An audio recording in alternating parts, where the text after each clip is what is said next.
Pemirsa, korsleting listrik bus pengangkut pemudik Natal dan Tahun Baru di Kabupaten Mutara, Sumatera Selatan hangus terbakar.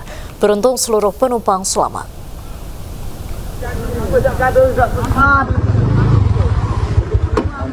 Satu unit bus akap Medan Jaya terbakar dan diduga alami korsleting listrik di Kabupaten Muratara, Sumatera Selatan. Damkar atau Pemkap. Api melalap bus dari Jakarta dengan tujuan Kota Medan, Sumatera Utara. 44 orang penumpang berhasil keluar dan selamat.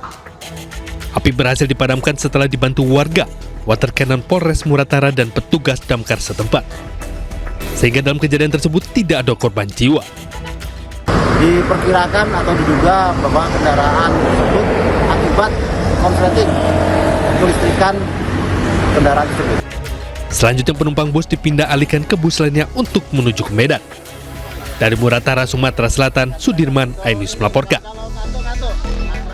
Jelang libur Natal dan Tahun Baru, Bandara Internasional Soekarno-Hatta Tangerang masih dipadati ribuan penumpang hingga Minggu siang. Antrean di counter check-in masih cukup ramai penumpang. Data dari pengelola Bandara Soekarno-Hatta mencatat peningkatan jumlah penumpang sudah terjadi sejak Jumat lalu. Hari ini ada 166.000 penumpang baik yang datang dan pergi melalui Bandara Soekarno-Hatta atau naik 20% jika dibanding hari sebelumnya. Begitu juga dengan pergerakan pesawat tembus di angka 1.135 penerbangan yang merupakan angka tertinggi pada pekan ini dan diprediksi puncak libur Natal dan Tahun Baru terjadi pada hari ini. Pemirsa, kami akan mengajak Anda untuk memantau situasi terkini di ruas tol Cikampek kilometer 47 Karawang, Jawa Barat. Kita telah terhubung dengan Anissa Rizkia di sana dan juga situasi terkini dari stasiun Tugu Yogyakarta dan rekan Galih Wisma. Selamat malam rekan-rekan, kita menuju ke Anissa terlebih dahulu. Bagaimana kondisi arus lalu lintas di kilometer 47 malam ini, Anissa?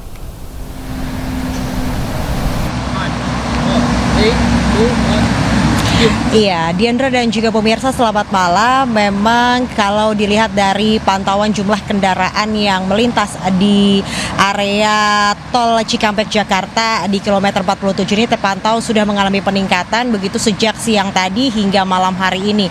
Yang mana memang kendaraan yang meninggalkan Jakarta ini sudah lebih banyak begitu dibandingkan hari biasa yang normalnya ini hanya 30.000 kendaraan, kini sudah mencapai 39.000 lebih. Itu artinya memang jumlah peningkatan sudah terjadi dan kalau dilihat di layar televisi Anda memang belum dilakukan rekayasa arus lalu lintas di mana terpantau masih kepadatan ini terjadi begitu, memang masih ramai lancar saya bisa katakan dan didominasi kendaraan pribadi yang melintas yaitu kendaraan roda 4, bus antar kota antar provinsi dan juga angkutan umum yaitu angkutan barang yang melintas hingga malam hari ini di kilometer 47 tempat saya melaporkan. Dan hingga saat ini juga di kawasan tol Cikampek diguyur hujan, itu artinya memang kami menghimbau kepada para pengendara yang melintas di area tol Cikampek kilometer 47 untuk lebih berhati-hati begitu. Dan jikalau Anda hendak berkendara, pastikan kendaraan Anda aman, kemudian juga pastikan juga apabila terjadi keadaan darurat, diharapkan bisa menepi dengan menyalakan lampu hazard dan nantinya petugas yang ada di tol ini akan mendatangi para kendaraan yang membutuhkan pertolongan. Tentu saja kontraflow hingga malam hari ini belum dilakukan karena memang situasinya masih ramai lancar, yang mana dari arah Cikampek menuju Jakarta ini terbilang lebih padat begitu ya dibandingkan dari arah Jakarta menuju Cikampek ataupun Bandung. Untuk sementara saya kembalikan kepada Diandra yang ada di studio. Baik, terima kasih Anissa Rizkia melaporkan langsung dari kilometer 47 Cikampek. Selanjutnya kita bergabung dengan Galih Wisma di stasiun Tugu Yogyakarta. Galih, apakah penumpang sudah mulai memadati stasiun Tugu malam ini?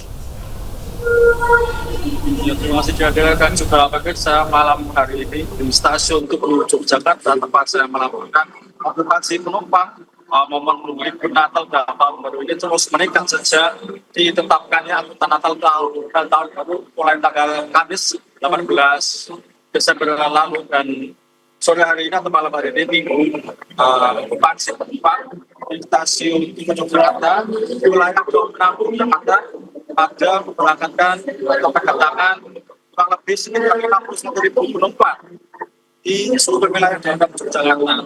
Adapun keberangkatan penumpang ini pada hari ini adalah 27.000 penumpang. Kemudian untuk yang kedatangan penumpang adalah 24.000 kedatangan penumpang tiba.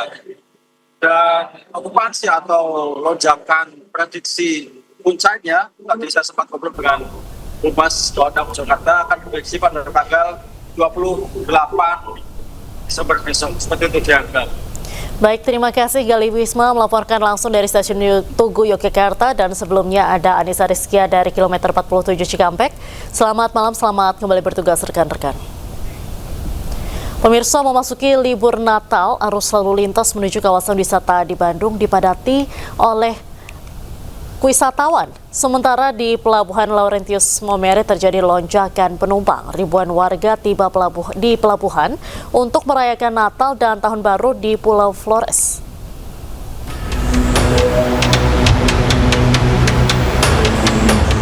Memasuki libur Natal 2025 dan Tahun Baru 2026, sejumlah titik jalan menuju objek wisata di Bandung mengalami kepadatan. Seperti di kawasan Jalan Pasir Kaliki, di mana terjadi penumpukan kendaraan yang hendak ke kawasan wisata belanja di Jalan Sukajadi, Bandung. Sementara Jalan Setiabudi juga mengalami kepadatan yang cukup parah. Meski demikian, kendaraan wisatawan tetap melaju meski mengalami pelambatan. Selain itu, di Simpang Ledeng, kendaraan juga harus mengantri untuk dapat ke objek wisata. Sementara di Pelabuhan Laurentius Maumere terjadi lonjakan penumpang. Ribuan warga tiba di pelabuhan untuk merayakan Natal dan Tahun Baru di Pulau Flores. Sebanyak 2.129 penumpang tiba di Pelabuhan Laurentius Maumere, Kabupaten Sika, Nusa Tenggara Timur menggunakan kapal pelni Bukit Siguntang. Para penumpang ini berasal dari Pelabuhan Nunukan, Tarakan, Balikpapan, Parepare, dan Makassar. Membludaknya penumpang ini merupakan puncak arus mudik Natal dan Tahun Baru. Tim Liputan iNews melaporkan.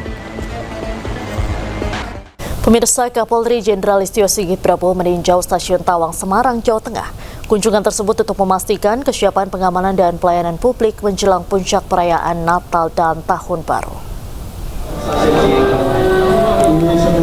Setibanya di lokasi, Kapolri dan rombongan langsung menyisir sejumlah fasilitas pelayanan di stasiun.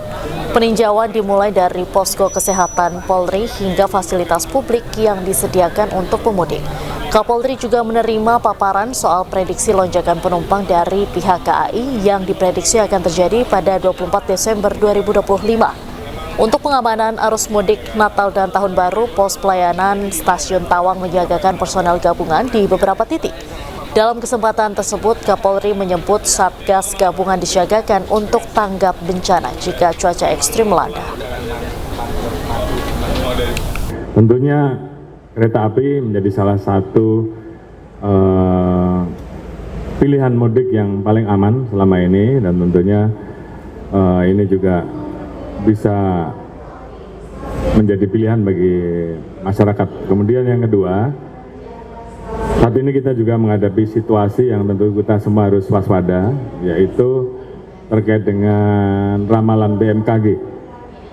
Adanya curah hujan tinggi dan curah hujan sangat tinggi yang terjadi di beberapa wilayah, termasuk juga Jawa Tengah. Sehingga kemudian tentunya selain kita membantu memberikan pelayanan terhadap masyarakat yang akan melaksanakan rangkaian kegiatan Nataru, maka kita juga harus mempersiapkan pelayanan terkait dengan tanggap bencana. Pemirsa, mantan Gubernur Jawa Barat Ridwan Kamil dan Atalia Praratya sepakat untuk berpisah secara baik-baik. Informasi selengkapnya kami hadirkan sesaat lagi, tetaplah di iNewsroom.